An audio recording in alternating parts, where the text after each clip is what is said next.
Break के बाद दर्शकों स्वागत है। आप देख रहे हैं इंडिया न्यूज, आपके साथ मैं सृष्टि मिश्रा। बुलेटिन की शुरुआत करते हैं। ईरान की बात करेंगे।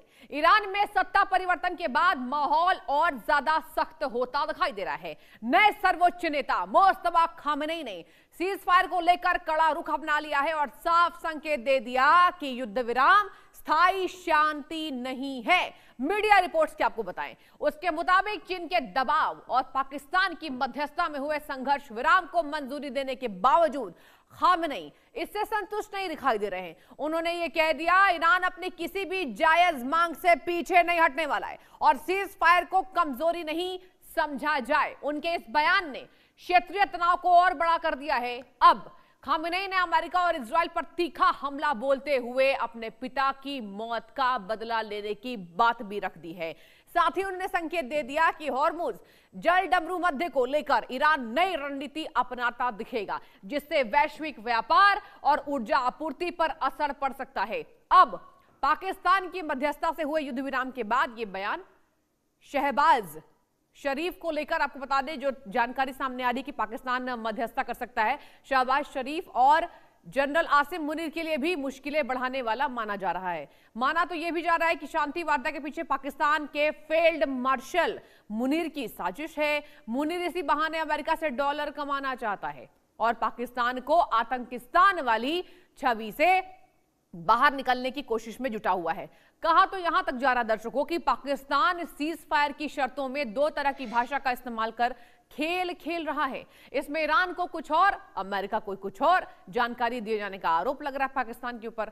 विशेषज्ञों का मानना यह है कि ईरान का यह सख्त रुख बताता है कि सीज फायर सिर्फ रणनीतिक विराम है, स्थायी समाधान ये नहीं है। अब ऐसे में पश्चिम एशिया में तनाव कम होने के बजाय और बढ़ने की आशंका जताई जा रही है।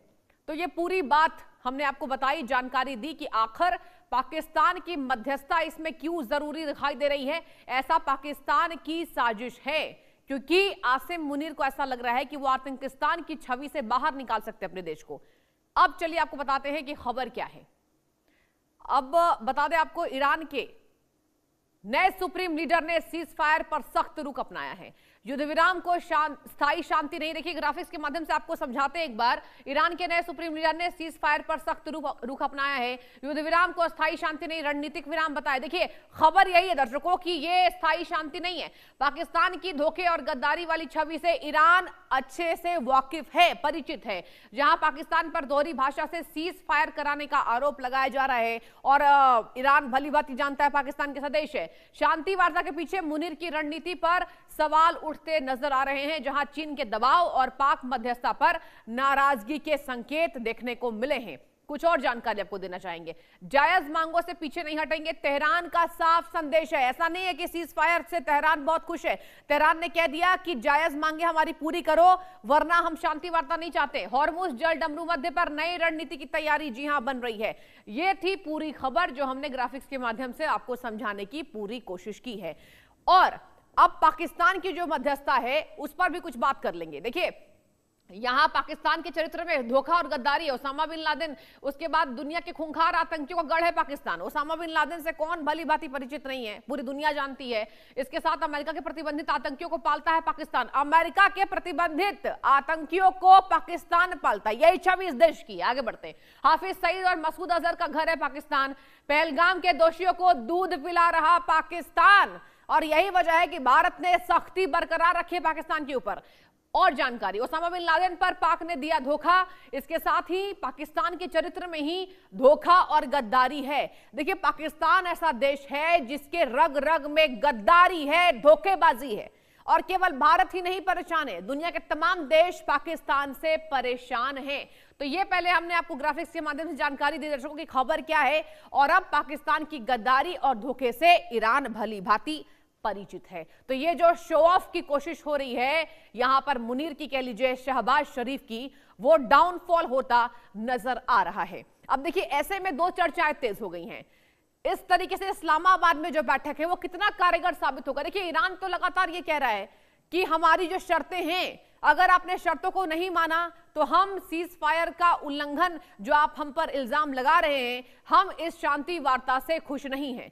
और एक और जानकारी, अगर पाकिस्तान ने मध्यस्थता की है तो आप समझ जाइए पाकिस्तान की इसमें यही चाल है कि जो तमाम कर्जे हैं, तमाम देशों के कर्जे हैं, इसके साथ सीपेक यानी कि जिस तरीके से यहां पर चाइना के साथ पाकिस्तान की विफलता रही है इस मोर्चे पर, सीपेक के मोर्चे पर, उसकी छवि को भी सुधारने की पाकिस्तान कोशिश कर रहा है इस मध्यस्थता के बीच।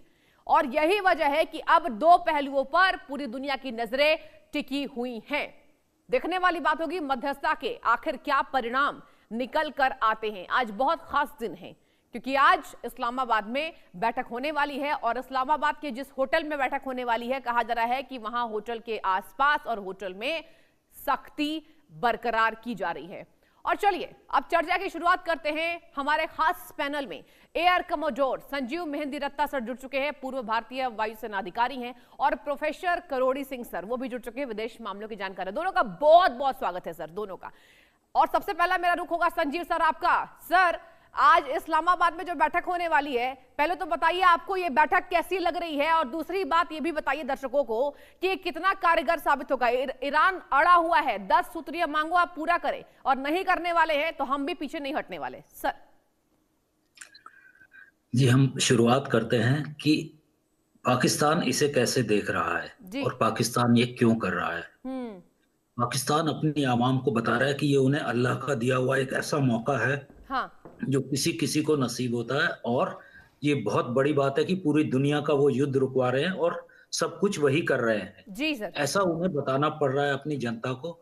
और इतना ज्यादा वहां सिक्योरिटी का इश्यूज है, 2 दिन की छुट्टी डिक्लेयर कर दी गई है, ऑलमोस्ट लॉकडाउन कर दिया गया है। और जैसा कि हम जानते हैं पाकिस्तान इस वक्त बहुत डिफिकल्ट माहौल से गुजर रहा है। उनके पास अफगान प्रॉब्लम है, उनके पास बलूच प्रॉब्लम है, उनके पास टेररिज्म, सब जो उन्होंने ही पनपा था वो सब देव कम बैक टू रूस्ट, तो वो घर में ही आ गए हैं सब टेररिज्म। और ऑपोजिशन पार्टीज का पॉलिटिकल प्रेशर भी उनके ऊपर बहुत है।